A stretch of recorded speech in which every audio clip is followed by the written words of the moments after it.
Pemirsa, PT PLN Persero Unit Induk Distribusi Sumatera Selatan Jambi dan Bengkulu IDS2JP memastikan kesiapan stasiun pengisian kendaraan listrik umum (SPKLU) dalam melayani kebutuhan pengisian daya kendaraan listrik bagi para pemudik selama periode Idul Fitri 1447 Hijriah.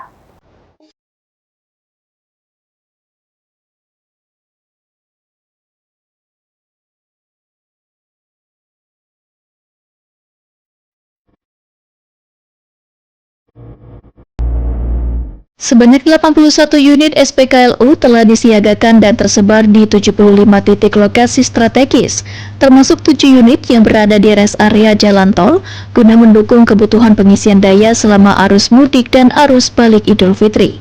Seluruh SPKLU tersebut beroperasi optimal dan dalam kondisi andal sehingga mendukung kelancaran perjalanan pemudik pengguna kendaraan listrik di jalur-jalur utama. PLN IDS2JP juga menyiagakan personil serta melakukan pemantauan secara intensif untuk memastikan layanan pengisian daya berjalan lancar tanpa kendala.